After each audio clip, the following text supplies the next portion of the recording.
Rescue of Virginia here, and they're located in Manassas, Virginia. And I have Mike here, and he's the president of the organization. Welcome, Mike. Well, good morning. Thank you for having us today. So tell us a little bit about your organization and what you all do. The Bull Terrier Rescue of Virginia is a nonprofit organization. We're a 501c3 made up of primarily volunteers from all across the East Coast of America. We rescue, rehome, and sometimes rehabilitate English Bull Terriers from up and down the East Coast, anywhere from Florida to Maine and as far west as Montana. So tell us a little bit about the Bull Terriers, how they came about, their history. The Bull Terriers, as far back as we could tell, first came out on the scene, I would say, in the 1850s, as all part of this movement in the Victorian era to make designer dogs, as they're called today. The Bull Terriers were originally bred for what is called bull baiting, a sport that no longer exists, and we're glad for that. However, they were found out while they were tenacious, when it came to defending themselves, they weren't very aggressive, and they didn't do too well on that. Later on, it was determined that they were very good, though, in hunting vermin and protecting children from the vermin. So they became what is known as a gentleman's dog, and since then they've developed into the nice family dog that they are today. And how did you get involved? What was your inspiration in helping the dogs? My inspiration was our vice president, Cheryl. She had rescued a bull terrier by the name of Ogie a while back, and it was really my first introduction to the breed. I instantly was enamored by the dog itself because of his unique personality, and from there it just took off.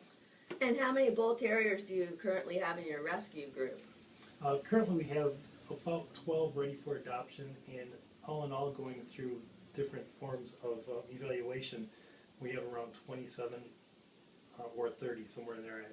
Kind of hard to keep track sometimes. And so, if there's listeners out there today listening, if they want to get in contact with your organization, how would they go about doing that?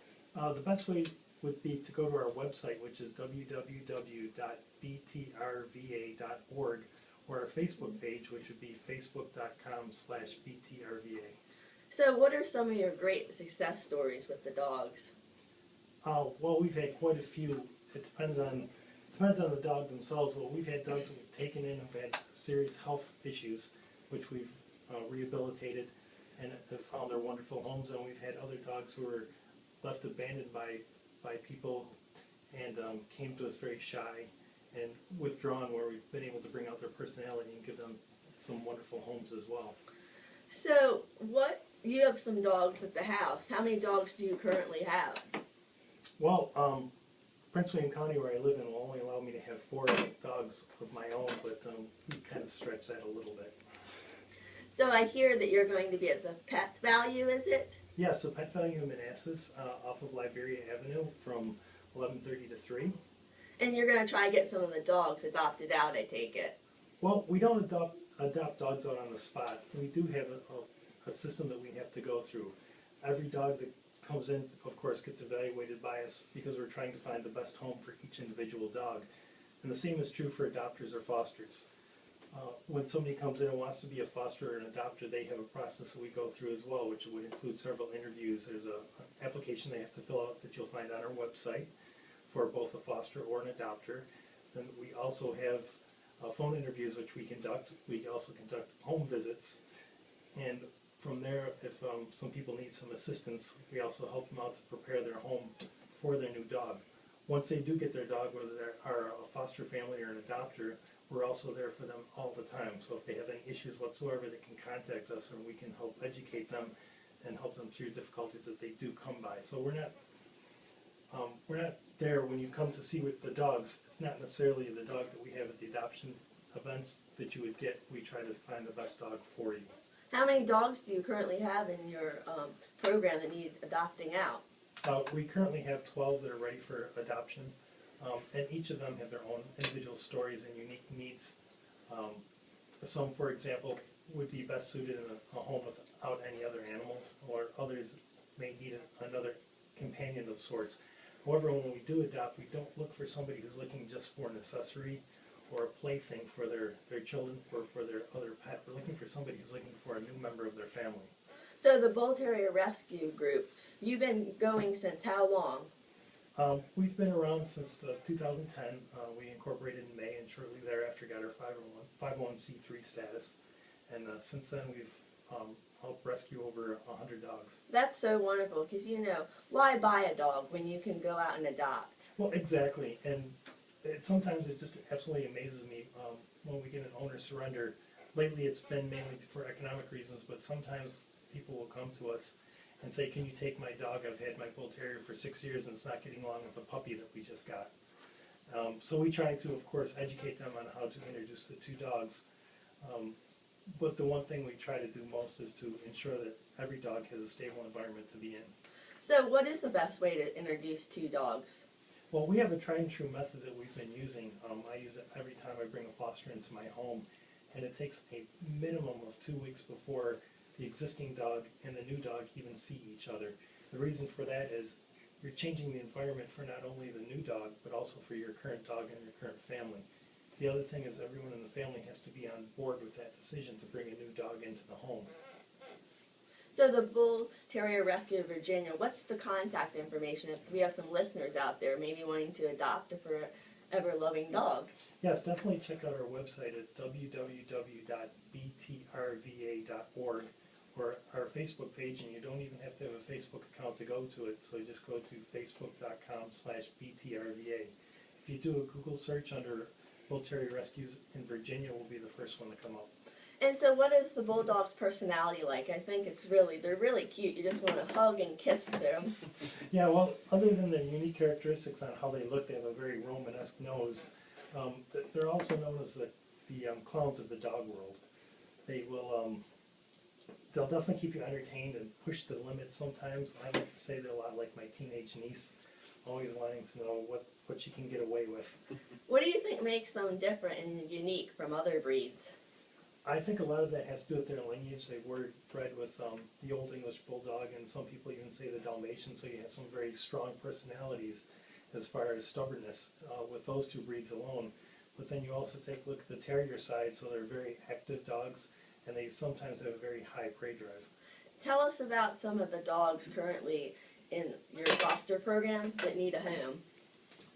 Oh, well, the first one that comes to mind is Samantha. She's an 8-year-old who unfortunately has to be an only dog. She's reactive towards other dogs. I wouldn't say she's dog aggressive. She just doesn't like other dogs at all. However, she is just one of the sweetest dogs you'll ever want to meet. She is just very obedient, very fun to be around, and she's just a joy to have. I'm fostering her right now, and I wouldn't want to let her go, but because of that. But she needs a home. I can't give her what she needs currently because I do have to foster other dogs. I have dogs of my own.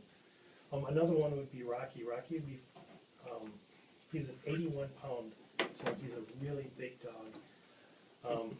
Rocky is also would have to go to somebody who's got experience with a larger dog, only because when you mix that stubbornness with a dog of that size, it's not easy for everyone to be able to handle something like that. Rocky has been to obedience school and he is very obedient on the leash, but because he is a Bull Terrier, he does like to push the limits sometimes. Well, I don't know if everyone out there remembers, but Rocky, the German Shepherd, the pet of the weekend, last week I'm happy to announce he got adopted out to his forever loving home, and I was able to see that at PetSmart. So that made me feel all warm and fuzzy, and so if we can get some of your guys adopted out, that would be even better too. Yes, Rocky is one that we cross-posted on our Facebook page, and we were happy to do so, and we're happy to see that he got his forever home, because that's the ultimate goal for all of these dogs. So I hear you all have some puppies. Yes, we do, and I would like to know if our Vice President would like to speak to that. This is Cheryl Richards, our Vice President. Sure. Hi, Cheryl. Hi, thank you so much for having us today. Oh, you're so welcome. It's my pleasure. Tell us a little bit about the puppies that you have. Well, let's see, it's been a month since we got them, and we've kind of kept it on the down low because we weren't sure what was going to happen, but the mother came to us as part of a court case. They're pure Bull Terrier puppies, which is just something you don't see in rescue very often, and the mom is the tiniest little wisp of a dog. She's a little brindle female, and her picture's actually on our Facebook page. It's Brooklyn. Her name is Brooklyn. And we have a litter of 8. and 4 boys and 4 girls, and I think we have homes for 4 of them right now. I want to say 4, but it might only be 3. I'm looking at Jackie, my secretary, to confirm that, because I keep track of everything, and it's all in the mental file, which sometimes fails on me. But so we have a little mix of everything: white, brindle, red, and there's even one tricolor in there. He's adorable. Is that what colors they come in then? Yeah, those are all the mix of all the possible colors, really. And they can have different spotting on them and that Yes. sort of thing?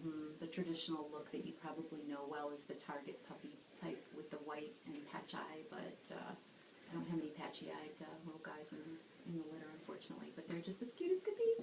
I always love the collar that you have on them. Kind of like the greyhounds wear that beautiful collar. Where do you find that? That's very unique. Those are called martingales, and you can find that style at your local pet store, but the style that we particularly like the best, that martingale with the cloth on it that you see, is not something you're going to find at your local pet store. You're going to have to go like online to welikepersnickitypup.com quite a bit, and we recently picked up some really wonderful collars at the Backyard Pack, which is right in Lorton, Virginia.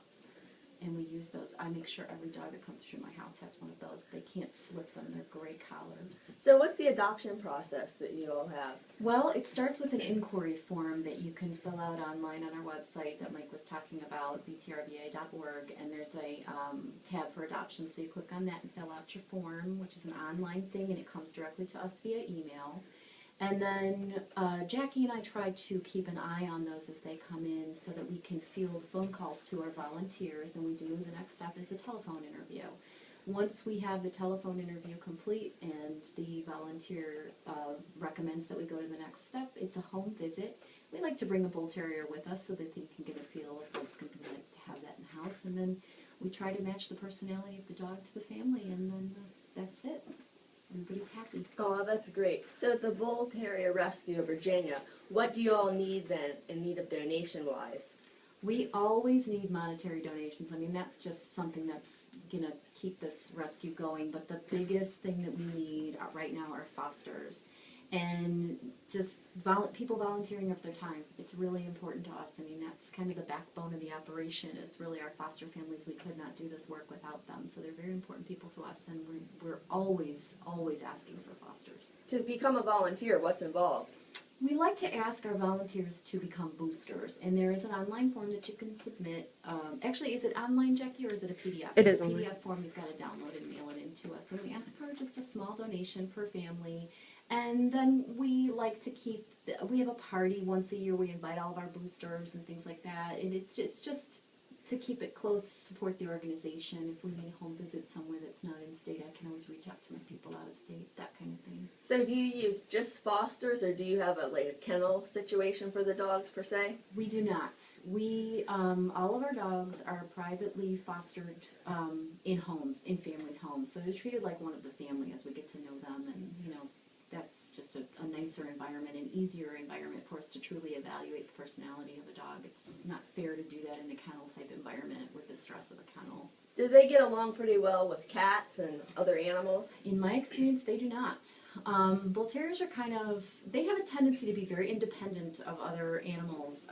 There are a few that I've seen come through that really are very codependent on other animals.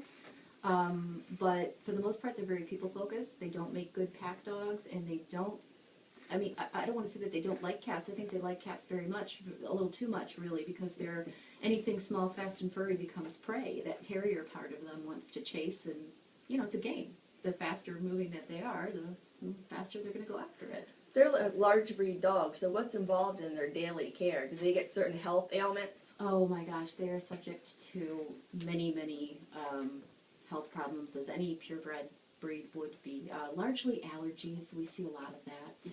It's just something you're kind of going to have to agree to sign on to with this breed.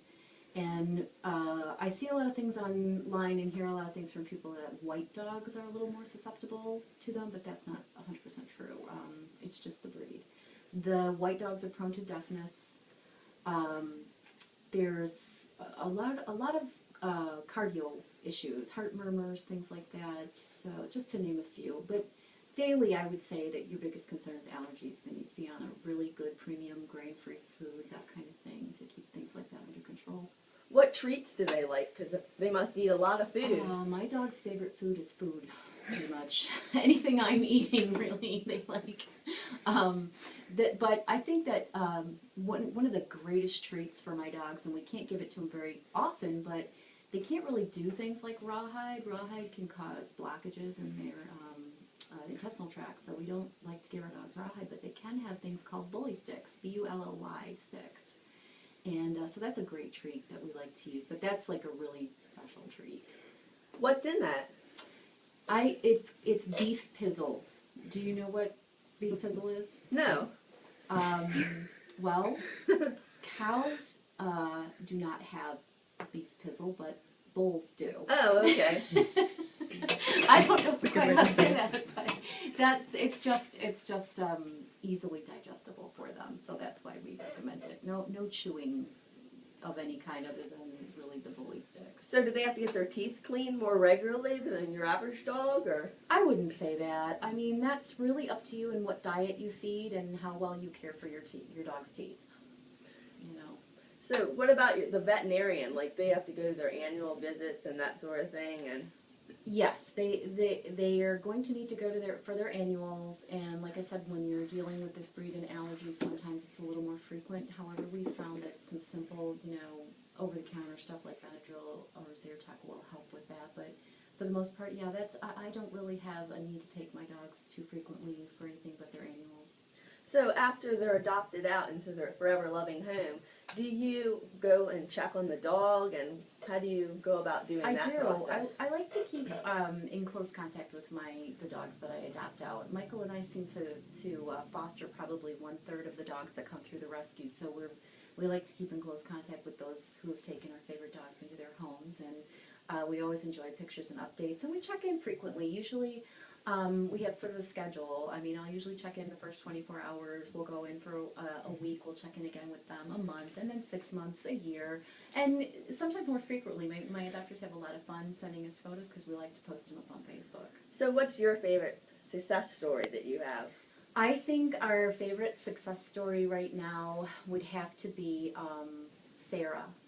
Sarah Michael was talking about a dog named Samantha earlier. It's her sister. They came in, they're both from Florida, and unfortunately as littermates they didn't get along, and their owner had to hit some financially hard times and had to surrender them both. Sarah went to this wonderful man up in New York named Stephen, and Stephen uses her as a therapy dog. So and you just would never have thought that this dog would have gone that far so fast, but he has literally gotten a trainer to sign off on it, and Sarah will now be his therapy dog. He can take her anywhere he wants. Isn't that great? Yeah. So it really shows that any dog can be a therapy dog. It doesn't matter how big or small they are. It's true. I mean, it's really up to the owner to kind of see that through. Therapy dogs usually don't just show up. I mean, there is something behind the making of the therapy dog, but Stephen's done a wonderful job with her, and I just can't thank him enough. So your contact information again for the listeners if they want to get in touch with you. Well, we love it when our listeners or our followers contact us on Facebook. It's one of the most up-to-date tools that we have is the social media, but the organization www.btrva.org, there is a contact tab on there that has all of our email addresses. But it's facebook.com/btrva and btrva.org, and you can contact us at btrvarescue@gmail.com. And you'll also be today in Manassas at the Pet Value, too. Yes, we're going to be there from 11 to 3, and we're going to have Hyde and Waverly. Maybe Tank will join us, too. So people can come out and have a meet and greet with our bully ambassadors. So the bully ambassadors, which one is like the mascot, per se, for them? That'd be Tank. He's our most well-known face of the rescue, and people actually stop us and go, "Hey, that's Tank from Facebook," when we're at Tractor Supply or Petco or something like that. What color is Tank? Tanky is white, and he has an eye patch. Is he the reason why you started the rescue? No, actually, my inspiration, I shouldn't speak for others, but my inspiration was a dog named Star that we adopted, and she was just such a sweet dog and in kind of a potentially dangerous situation, and when I think of what might have happened to her, I go back to that moment in time when I had this sort of realization that I needed to do more with rescue because we wouldn't be here, I don't think, if it weren't for Star. Why do you think people do what they do to animals? What do you mean by that? You mean? Well, like, why do they treat them so mean and, you know? Well, I can only speak for what I've experienced with my own breed, and my guess is that they simply do not understand that this is not going to be, you're not just going to have a turnkey dog and it's going to be all great. I mean, there's definitely been some bumps down the road for us with our learning who our dogs are. They are, I think people are also sort of anticipating a timeline. They want things to happen in a certain timeline. They have sort of preconceived ideas, and when it doesn't pan out that way, they lose their patience and they're just done. They've checked out of the process. So the Bull Terriers, do you think they're a breed for everyone, or is there a particular person they're good for? They are definitely not for everyone.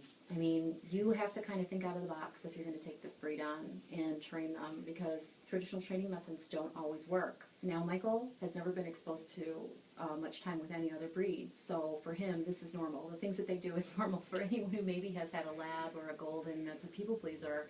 They may not understand what it's really going to take, and they may find it overly challenging. Or just, I shouldn't say that, I mean, they may just find it uninteresting as a challenge, and then it becomes not a breed for them. They have a very what's in it for me kind of an attitude when it comes to training. So I found little ways around that, you know, and I did it by trial and error, but I was committed to the process too. Does clicker training work with the treats, or? I really am. I don't know if I'm a huge fan of treat-based training, but for some people, clicker training really, really works. I've never used that method myself. What method do you like to use with your personal dogs? Well, like for Tank, for example, he's not nearly as food motivated as he is toy motivated. So we get the toys out, and that's his reward. When he does something good, he gets that ball. That's his favorite toy. He loves a squeaky toy. That's another thing. I do have some at home that are very food motivated that work well with treat training. But you know, I spend very little time training my dogs. I recommend it to everyone, but I have done it so much now that I have a very good feel for what I'm doing, and I don't need to spend that time doing it like I used to. Are Bull Terriers, are they sort of like greyhounds in the aspect that they like to sit on the couch a lot, or do they like to walk more? Oh, they really do. They want to be with you. They need to be touching you. They are very people-focused in terms of the breed, and they have got to be a part of the family. If you want a dog that's going to lay by the fireplace while you read the paper at night, you don't want a Bull Terrier, because that Bull Terrier is going to be crawling all over you while you try to read the paper. So they're kind of clowns, you said? Oh, pretty much, yeah. Isn't that how you say they're clowns, like in the breed of dog world, I think you were saying? They're the clowns of the dog world. They really are. They're also kind of the aliens of the dog world, too. They're peculiar, they're quirky, and some people don't find that attractive in the breed. However, that's all we know, and it just makes us want to embrace this process even more, you know. Now, how much do they weigh?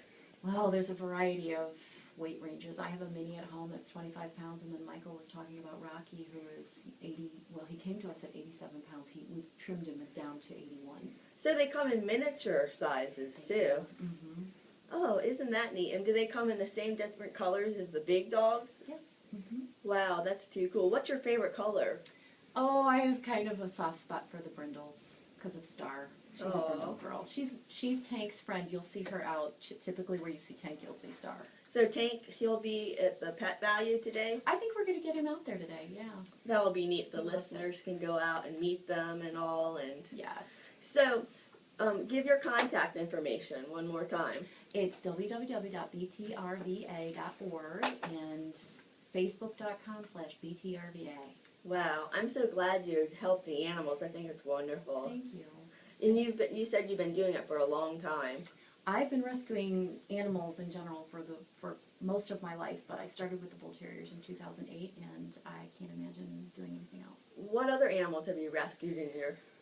We rescued a Rottweiler. I've rescued rabbits, kittens, ferrets. Just as a kid, any sort of stray animal in my neighborhood, my mother knew that I was going to bring it home. Well, thank you so much, the Bull Terrier Rescue of Virginia, for being on All God's Creatures today. Thank you. I hope you have a wonderful event today. Thank you so much. And I'm just going to say a short prayer. Dear